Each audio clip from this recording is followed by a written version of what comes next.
Ever find yourself stuck in that endless loop where every day feels like a rerun of the last one? Like you're living in Groundhog Day, but without Bill Murray's charm? You're not alone. We all hit those ruts where self-doubt sneaks in, negativity camps out on the couch, and somehow our best intentions get lost in the shuffle.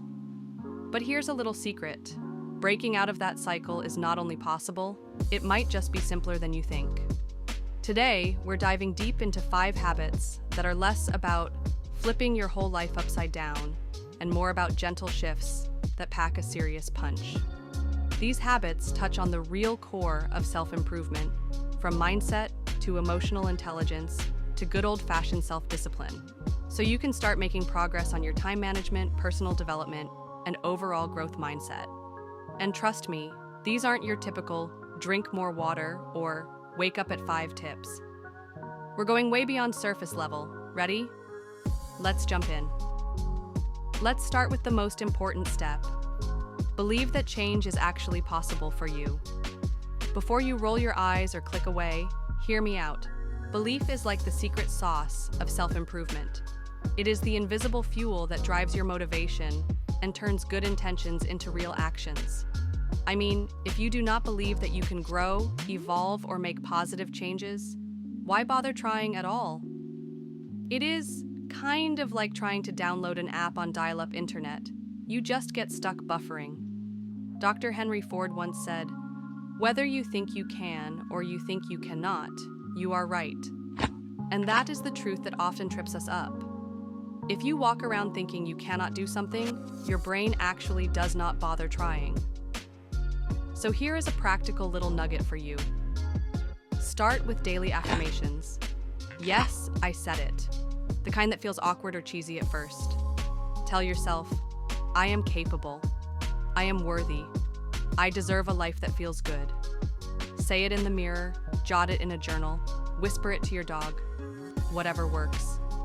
This is the foundation of self-control and self-discipline, because once you believe something is possible, you naturally start making better decisions around your health, your work, your relationships, basically your whole life.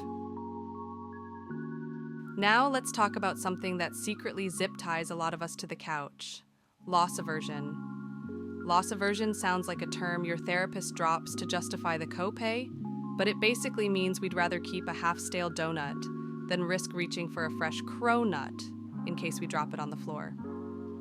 This sneaky impulse keeps us lounging in the comfort zone faster than you can mutter growth mindset between bites. Picture this.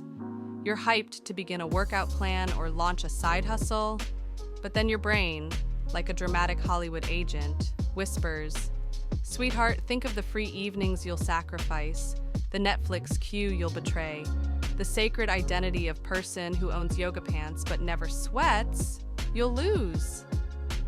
I get it. Change can feel like bungee jumping without the reassuring scream photo. Yet here's the plot twist. Clinging to safe often costs more in the long run than the price of leaping. So the next time that inner worrywart whines, what if it flops?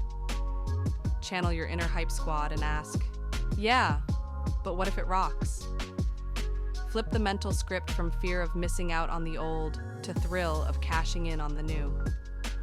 That 180 in perspective is pure 24-karat gold for personal growth and emotional intelligence.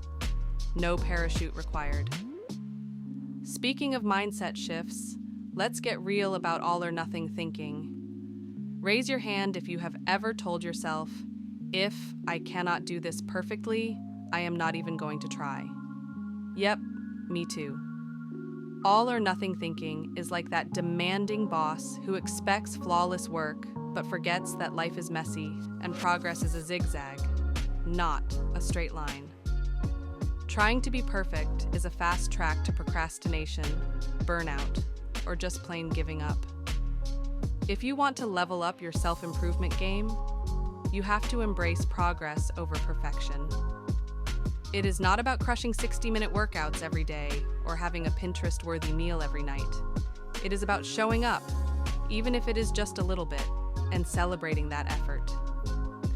Leonardo da Vinci said, "Art is never finished, only abandoned." Think of your journey like art in progress. Small, consistent steps add up to big changes, and those baby steps matter way more than you think. Now that we have our mindset in a better place, let's talk about prioritizing feeling good. I know this sounds a little woo-woo, but hear me out. When was the last time you actually made feeling good, physically, emotionally, mentally, a real priority? Because if you are like most people juggling work, family, and a million other responsibilities, chances are you have put yourself way down the to-do list. Making feeling good a priority is not about chasing instant gratification or dodging every uncomfortable moment. It is about sustainable self-care, those little rituals that nourish your soul and body. Maybe it is a 5-minute meditation in the morning, a walk around the block, saying no to something that drains you, or even just getting enough sleep. Here's a tip, especially for all the multitasking superheroes out there. You can't pour from an empty cup, and duct taping the cracks only works in late-night infomercials. Fill your tank first, sleep, stretch, sip water, so you can show up fully for the people and projects that matter. Self-care isn't selfish. It's the maintenance plan for peak emotional intelligence and long-term well-being. Last, but definitely not least, make changes because you love yourself, not because you hate yourself. If you have ever tried to change your habits out of self-criticism or feeling not good enough, you know it rarely sticks. Change that comes from self-loathing is like trying to run a marathon in shoes 2 sizes too small. Painful, exhausting, and totally unsustainable. True transformation flows from self-love and compassion. You are already whole and worthy exactly as you are, flaws, quirks, and all. When you approach your personal development journey from a place of kindness, you build resilience, patience, and joy. You celebrate your wins, forgive your slip-ups, and keep going. So next time your inner critic pipes up, give them the day off and talk to yourself like you would your best friend. Kind, encouraging, and occasionally bribed with coffee. That steady dose of self-compassion fuels genuine self-discipline and emotional intelligence, minus the blisters. So, there you have it. 5 deceptively simple habits ready to flip your everyday script. Believe in your potential. Overcome loss aversion. Ditch all or nothing thinking. Prioritize feeling good. And, my personal favorite, make every change out of pure, unapologetic self-love. And here's my challenge for you. Grab one habit, just one, that punched you right in the solar plexus today. Maybe it's silencing that inner doom prophet crying, "What if?" Or maybe it's finally giving yourself a bedtime with the same respect you give your kids. Commit to it for a week. Track it in your planner, on your fridge, or scribbled on the back of a grocery receipt. Then come back and brag, yes, brag in the comments. Which habit felt like a breath of fresh air? Which one still feels like wrestling an octopus? Your stories spark ideas for everyone else, and I'm all ears.